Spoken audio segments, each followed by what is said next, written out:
Hey, I'd like to welcome you to another episode of Mission Matters. My name is Adam Torres, and if you'd like to apply to be a guest in the show, just head on over to missionmatters.com and click on Be Our Guest to apply.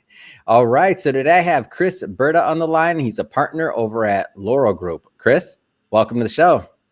It's nice to meet you, Adam, and thank you for having me. And excited to be here.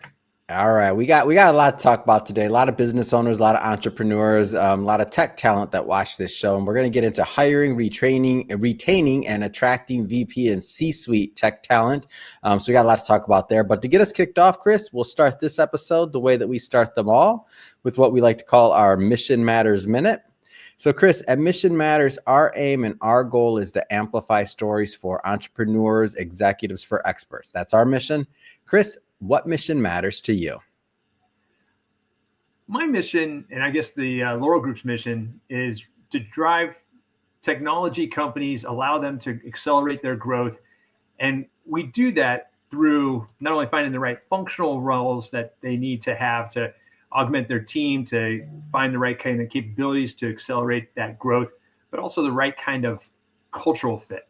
And this is where I think the secret sauce is. When you have a team that gels, that clicks together. I like to use like sports analogies. And if you know crew, and you know a boat, and when all the oars are rowing at the same pace, at the same force, it's called the swing. And when you get into that swing, it just moves and propels the boat that much faster and almost feels effortless. It's kind of like hitting a home run. You know, they say when you hit a home run, you don't even feel the ball hitting the bat. And so when you have a team that can do that, it just accelerates the pace of that growth. People want to be there. People are proud to be there. And now all of a sudden, you're going to run into obstacles as a company as it grows. And so you need to have a team that you can trust. You can know that you're working, not only with each other, but for each other. And when that happens, you can overcome all those obstacles. And that's what we look for, is those complementary skills, that cultural fit to go along with that functional fit. And that allows those technology companies to grow quickly. Yeah. How did you originally get involved in executive search or in this team building? Like where'd that start for you? It's an interesting, I didn't go to school to become an executive recruiter. And so did anybody, the interesting thing is, did anybody actually do what they went to school for? For all the college kids out there watching this that are like 17, 18, 20, whatever. See, nobody did. I didn't go to school to be a podcaster. Continue. I just like to draw that out because for your kids, I think your kids are college age, right? Or what? Yeah, exactly. And so it's not something that I really kind of fell into it. I was working at a company, one of the largest savings and loans banks called Washington Mutual. This is back, getting close to 20 years. Yep. And I was just getting frustrated. I was running the online marketing. I was having a lot of plans, but just wasn't getting the budget. I kind of felt my wife called it the Dilbert zone, because I was having meetings upon meetings. And, the Dilbert zone. Go ahead. And here's an example. I had a meeting put on my calendar to talk about all the meetings we were having. And I went to the person that organized that, and I said, what's this? And they said, well, yeah, we need to talk about this. And I go, well, don't you see the irony here? And they didn't see it. So I was like, okay, I need to do something different. A couple of my friends were starting the Laurel Group, and they had been at a company called Heidrick Struggles. And Heidrick Struggles is like the 800-pound gorilla in executive search. They're a public company. And they said, hey, we're starting our own firm. We need someone who understands the intersection between marketing and technology. And at that time, I thought of recruiting as kind of a used car salespeople.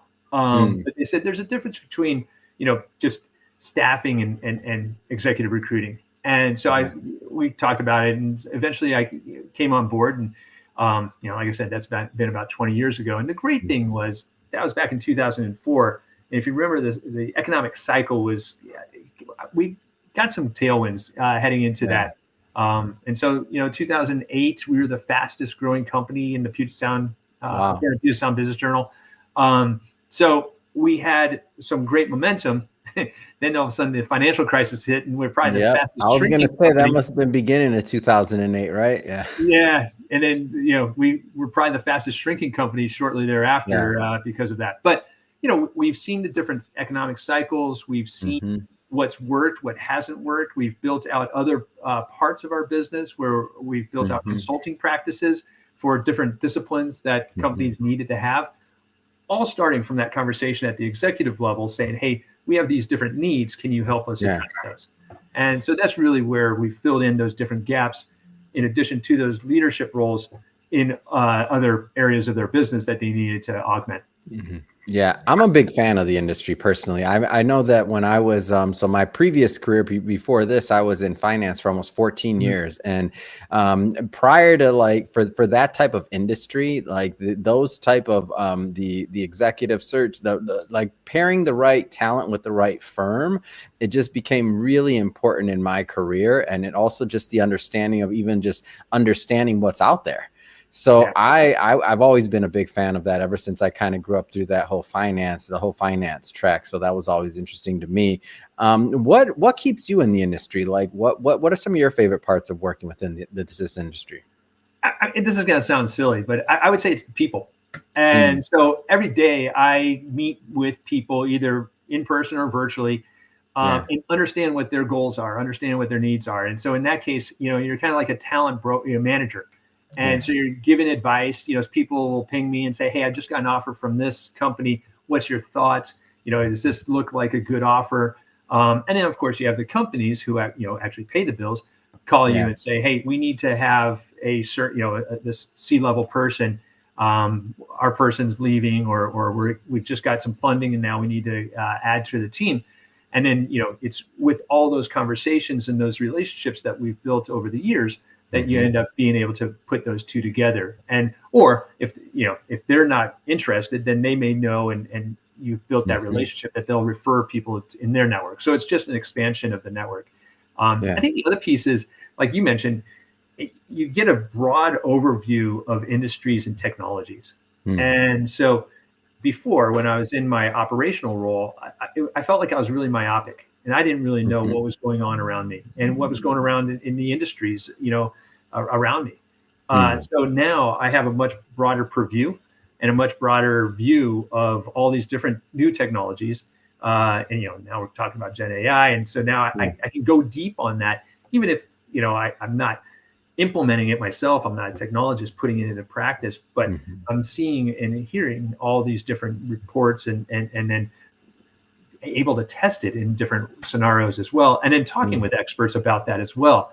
So I feel like I've become much more educated on a lot of different areas of technology, areas of how to do business and what has worked for some, organizations and what hasn't. And then you can take that wisdom and apply it to the next engagement, the next conversation you have.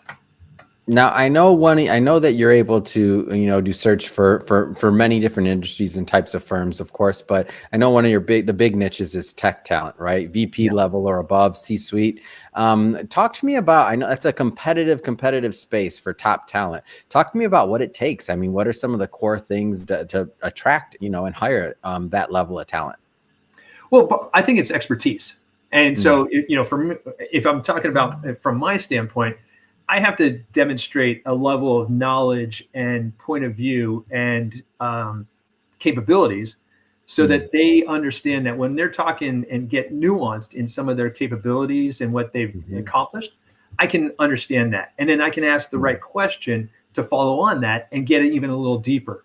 And so it's, I think from, as a recruiter, I need to know that kind of, again, going back to having a broad view of technology, I need to have an expertise in, or at least be able to speak to those intelligently enough to gain the confidence so that that person will want to talk to me further and then really engage, because I'll know whether or not they're a good fit or not.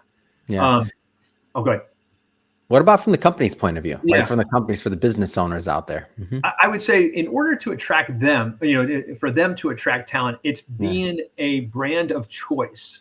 And so how do you establish that level of expertise in that respective field? And it's from different postings, different press releases that you have that show, hey, we just had this new product release. We just have this point of view on this thought leadership piece. So, a lot of consulting firms are, developing a consistent cadence of press or of white papers around specific topics so that they can demonstrate their expertise there. And then there's also, when I said the employer of choice, it's making sure that all the people that are in your organization, that they essentially are, and I've always felt this, that the whole company are salespeople in some capacity. Even if you're in finance, when they're you go to because when you interact with somebody, right? Like you interact with somebody, everybody's the face of the company, really. Exactly.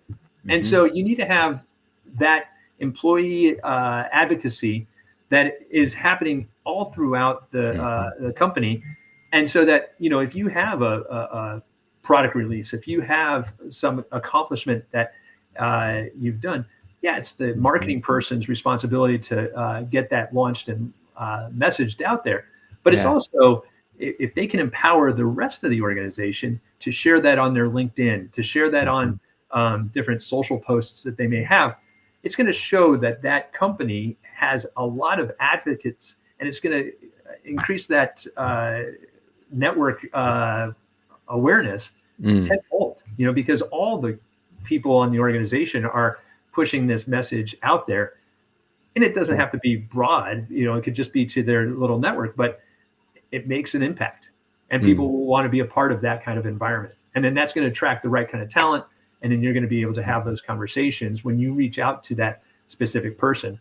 And I always think that all these conversations, wherever you are going to lead to something down the road. And so leaders, and we counsel people as execs all the time, is whenever you're talking to somebody, make sure that you're thinking about this as a recruiting piece too, that you're, keep that in mind, that you may need that person down the road. So make sure that you have the kind of conversation and make it a pleasant one, an engaging one, so that if you do want that kind of skill set on your team, that you could call that connection and say, hey, we're looking to expand in this area. Are you interested? Yeah. What role does, so that's a lot of that's maybe some of the external things, well, and it overlaps, I guess I'd say, but what role does workplace culture play in the tech industry overall? And like, what does culture mean to you? I think it's huge. And I think, again, when we try to focus on that cultural fit, there are some companies that, they're hard charging, and you want to, you put a person that is not ready for that, they're going to get tossed out quickly. So you need to match that up correctly. And so each culture or each company has its own respective culture, and that really does come from the CEO. And they are the ones that will instill that type of environment. And there are going to be some people that want that hard charging and, kind of mentality, but there's others that are going to want something different. And so you have to be true to who you are, be true to what you, your personality, and then make sure that you find the right kind of people that are going to match that kind of environment. And you're going to then, once that gets, and we're talking about having all the employees be advocates for you, once they start and they feel that sense of camaraderie and that sense of team, then they're going to be proud to talk about you externally. But it comes from that internal bond, that internal trust, and that internal common vision that the CEO has mapped out for the organization. And these things change. Oh, go ahead. So talk to me about some of the strategies for what it looks like to find this talent, whether it's internal, like strategies that you're using at the Laurel Group, or things that companies can be doing. Like, give me some of the how of this. The how. Yeah, a lot of it is, like we were saying, having those, when you have interactions with anybody external, making sure that you build that relationship and that they're going to be a resource for you later on. And it may not be them directly that you'd be interested in hiring, but it may be somebody that they're connected to. LinkedIn, I think I saw that they have 900 million people on their platform.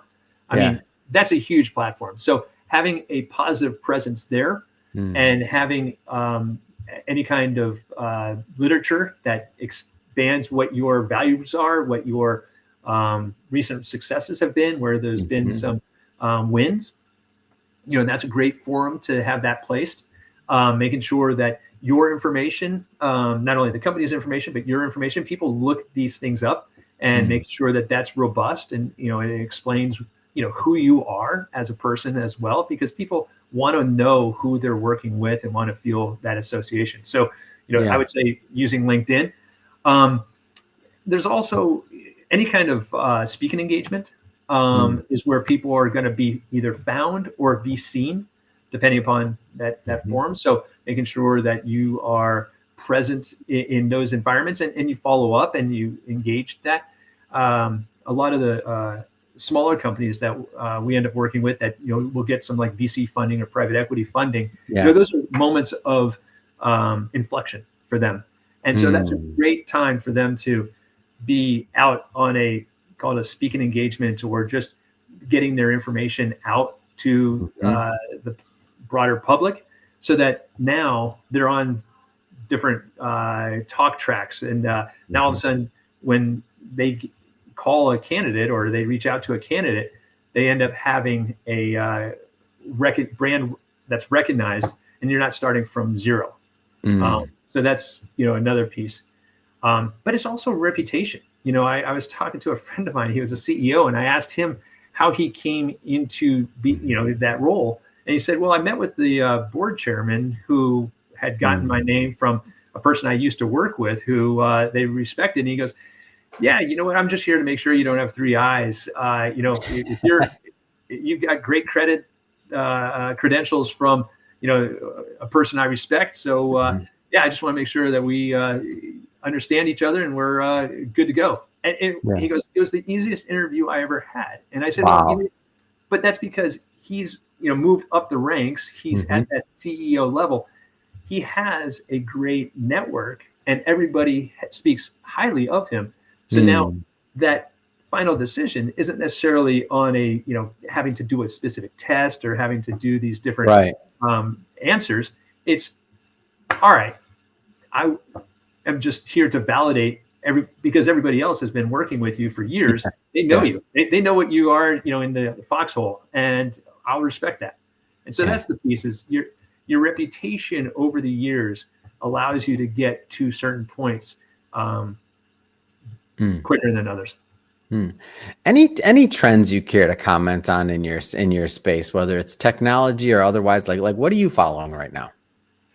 Well, I think everybody's talking about Gen AI, and it's permeating all facets of our lives. If you book you can go and ask ChatGPT about travel and give you an itinerary for a fun trip to Europe. And then in recruiting, it's no different. It's permeating recruiting. It's a double-edged sword, though, quite frankly, because it's almost too easy to apply to roles. And so I don't know if you've seen on LinkedIn, but they've no longer said, hey, we have 600 people applying for this role. Now there's over 100 people applying, because it's just inundating the number of applicants for each role. And I did a paper about this last year, and basically on average, there's 400 applicants for every role.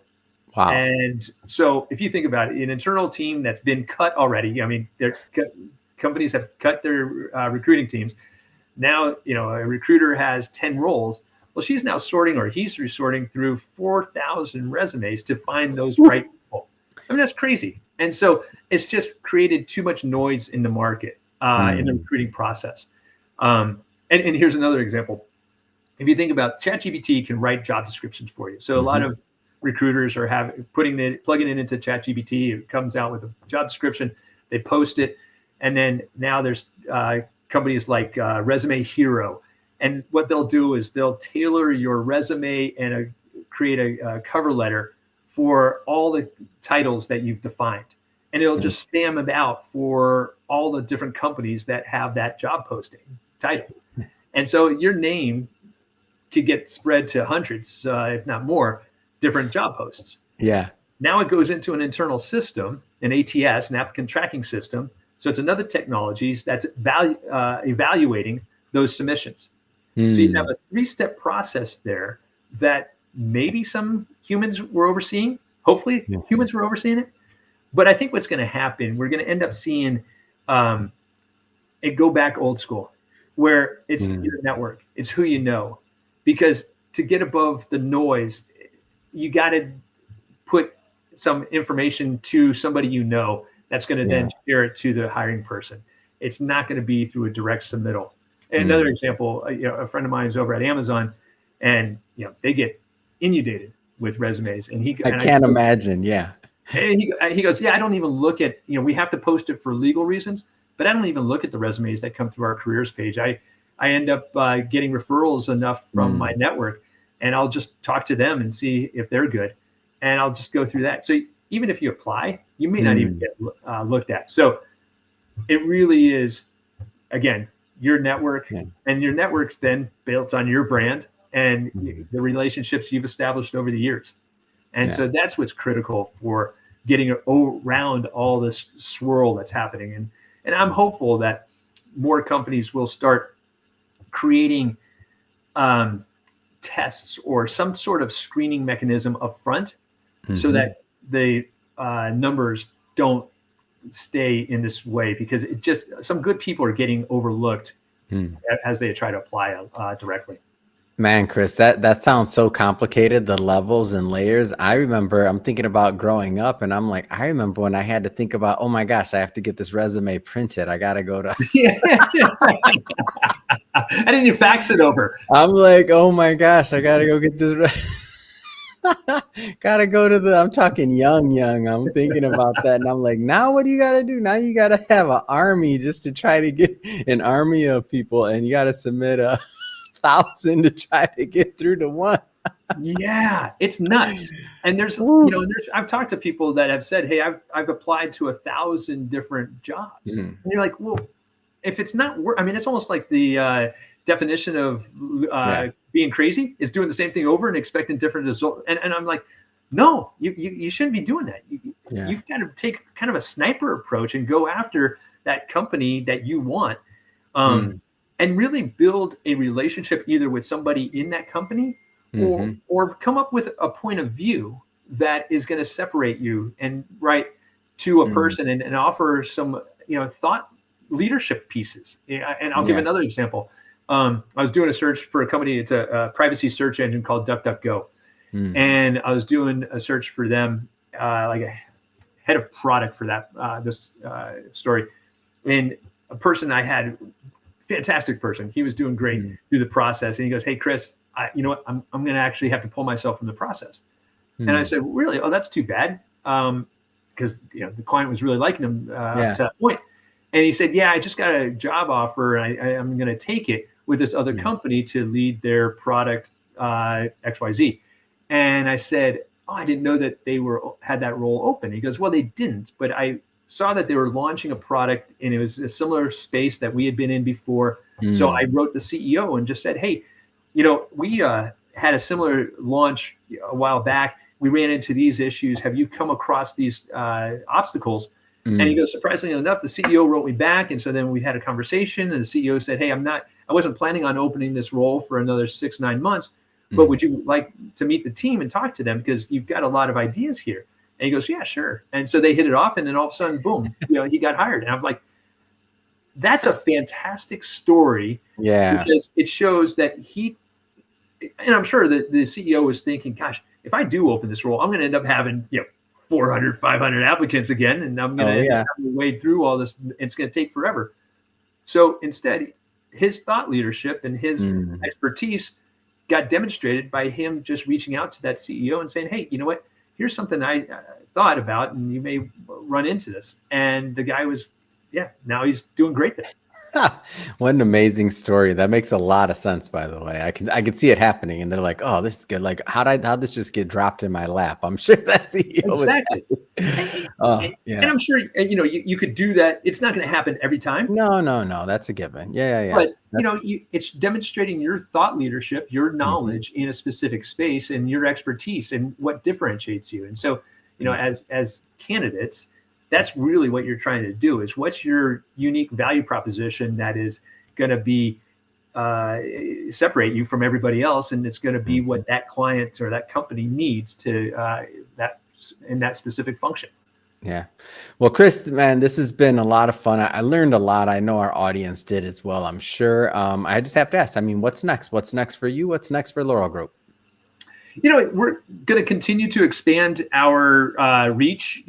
As more and more companies get into technology, we're going to be not just solely in technology, but companies that want to be more technology enabled. So I can see us expanding into more of those types of companies.